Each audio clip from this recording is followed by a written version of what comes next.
Um, do you have a book baby? And if so, which one? Oh gosh, so you're asking me to pick a favorite. That's such a good question. Well, okay. I'd have to say it lies somewhere between like my first and my most recent book, because the most recent one is the one that you're still like really fresh with, and you have that fresh emotional charge with it. And that's a book that I recently finished in April. It's coming out in November. And then but the book that I still feel the most like emotionally, um, like if I get a negative review of it, it still hurts. Whereas if I get negative reviews of my others, like I don't care anymore, is Right. my very first book, The Duchess Quest, because I put so much of myself into that story. Like it was so personal. And so any rejection of it feels like a rejection of me or of my kid or so. It's like, so yeah, The Duchess Quest is probably still my book baby, even though ironically it's my worst writing because I've evolved as a writer, obviously, in 6 years or 7 years or however long it's been. And then Yeah, my you most wrote that a recent, long time ago, didn't you? I did, yeah, I wrote it in 2013. So I was a Wow. new mom, about 23, 24 years old, just very wet behind the ears. So you write a lot of retellings. Yep. What is the one retelling that you would like to write and why? Oh, I have a whole page of retellings that I'd like to Really? write. Yes. I know I've been trying to get you to write a Cinderella retelling. I know, and you know what, Jacqueline, there are so many, and I would want to make it so original. Like I've already seen ones where they reverse the gender, where it's the princess and then like the poor boy type of thing. Of course, there's Marissa Meyer does where Cinderella is a cyborg, which is really original. I love those The books. Cinders. Still haven't read them. She's a great writer, though. I read part of Heartless. It was like a Alice in Wonderland. She's a Yeah. fantastic writer. Um, but no, there's like a whole list of retellings that I'd like to do. But one of them is an old Grimm's fairy tale called Lily and the Lion, and Hmm. it's a version of another famous fairy tale, which they kind of have like different versions depending on which like nationality you're looking at. They all have like their own iterations of the same fairy tales, of the Singing Springing Lark, and it's also very similar. I don't know if you've read. I forget the title specifically, but it's something like Sun and Moon, Ice and Snow by Jessica Day George. And it's based off of like I think it's like the Swedish or the Norwegian iteration of that same fairy tale called the Isbjorn. And basically it's about a girl who has to marry he's a lion or a bear or something. He turns into a man only at night, and then otherwise he's like a beast. And then he gets abducted by some jealous princess, and she has to rescue her love. And it's this like beautiful story, and I've seen it done in other iterations, but I haven't seen it done as Lily and the Lion, which is how it is in the Grimm's fairy tales. So that's been on the back of my mind that I would really like to write that one, but I would just have to make it different enough from the very good retellings that I've already read of Singing Springing Lark or Isbjorn. I'd have to come up with some kind of angle to make it different. Yeah, I've actually, I've heard of the Grimm's brothers, like on all their retellings, but that's like one I've never heard of. Yeah, definitely look at it. Like just Google like Lily and the Lion, and Wikipedia will redirect you to the Singing Springing Lark. Okay. But once you start reading, like it's full of like all these fairy tale like tropes or folklore tropes, and there's just something really charming about it. How the girl is just so like loyal, and she like gets all these, she follows her shifter husband to the ends of the earth to rescue That him. sounds interesting. I'm gonna have to look that up now. Yeah. Um, are you currently reading any good books? And if so, what books are you reading and who is it by? Oh gosh, yes. I'm reading lots of really good books right now. I almost have to let me pull up my reading app so I don't miss anything. I have this app called Reading List. And it's like Goodreads, but it's private, so Okay. you don't have to deal with the drama of like other reviewers or whatever. So okay, the books that I finished this year so far. And it's all over the map genre wise. So like I read Guardian by AJ Messenger, which is basically Twilight but with angels. You would love it. Jacqueline, it's I have like it on my to be read you list. okay, yeah, it's right up your alley. I think you sent it to me in an email or I something. probably did because I was thinking of you the whole time I was reading it. I oh my gosh, okay, here's the one I'll spotlight. I won't go through my whole reading list. The one I'll spotlight are these books by Rebecca Hanover, The Similars and The Pretenders. And it's I've heard like of those. Yep. yep, it's about clones and it's like a kind of like a dystopian thriller type of thing about Huh. clones and I'm gonna have to read those. they're very powerful. Yeah, so that's those are the highlights of what I've read this year so far. What's your favorite book you've read of 2020? Like, did it have to be published in 2020 or just that I read it in Just that you 2020? read it. It doesn't have to be published. That's okay. My favorite book. Okay, let me look at the app again. My favorite book I've read so far this year. I mean, okay, Hard questions. Where the Crawdads Sing by Delia Owens. That's like a kind of like a women's literature, that was a really cool book. And I haven't read that kind of literary fiction in years, like since I was in high school. So it was really cool going back and reading something that wasn't so commercial and something just more like flowery words. And so that was a really good one. But I'd have to say my favorite book I've read so far this year is this kind of like a middle grade, like upper middle grade, lower YA novel by this African American author, Alicia D. Williams. Genesis Oh, Begins yeah, Again. Did yes. you read that? I've heard that's supposed to be really good. That's It is so good. It takes place here in Detroit. yeah. Yeah, and I heard about that.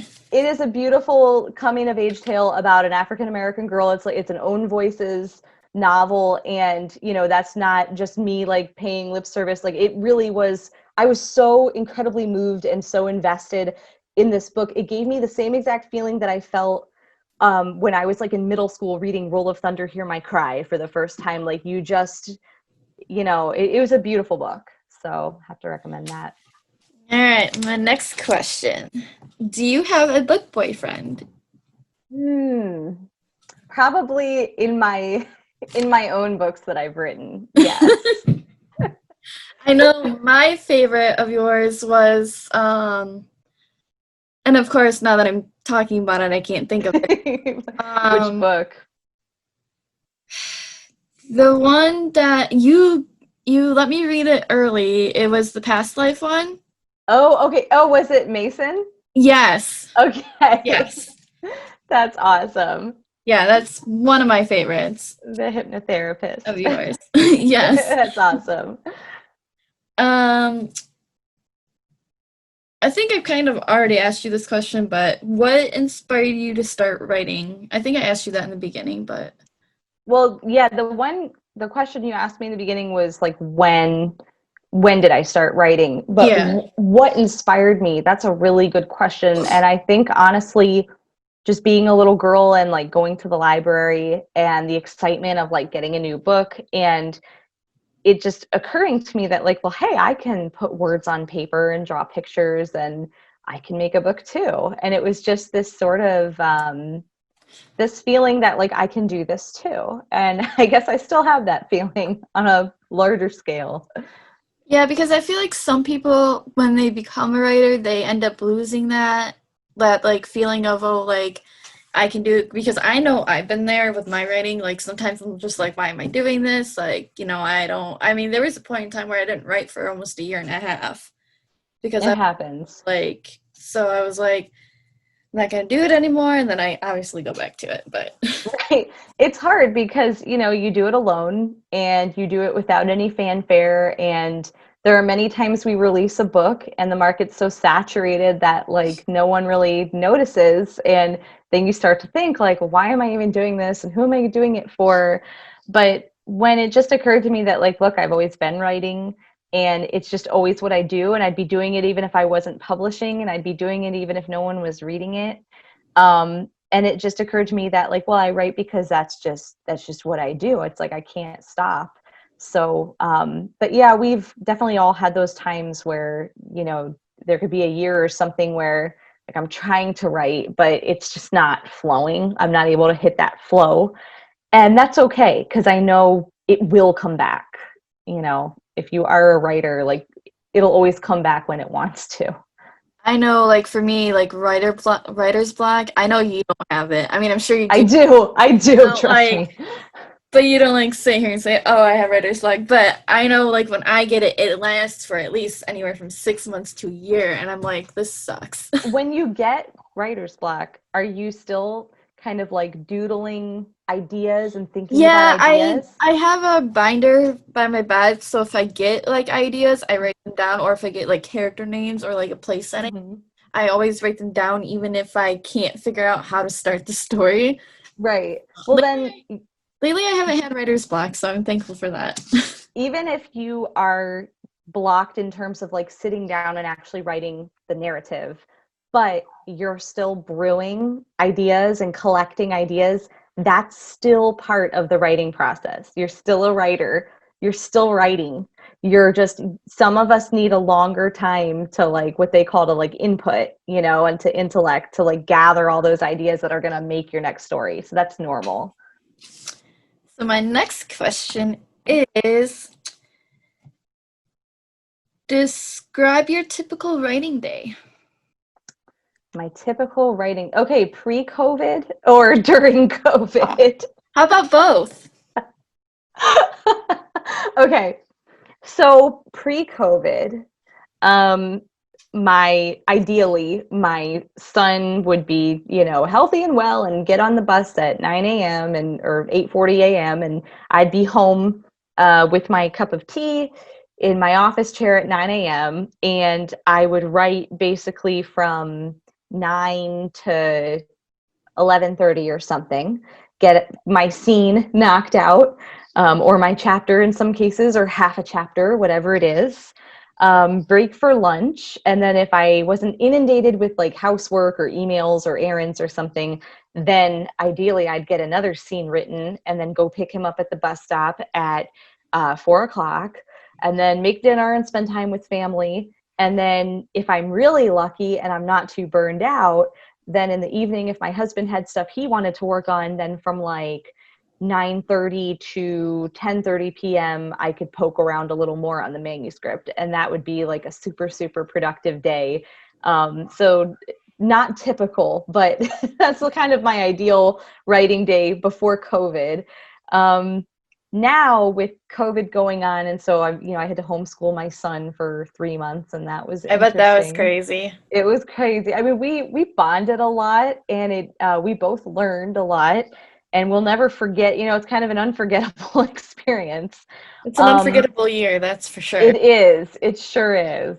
And so I would homeschool him in the morning, and we'd usually be done kind of by lunchtime. Certainly by 1 o'clock, we'd be done for the day. And then so he'd be kind of burned out from me homeschooling him, and I'd be burned out from, all of that. So he'd go on his iPad and hang out in my office, and then I would write from maybe 1 to 4, until it was time to start prepping dinner.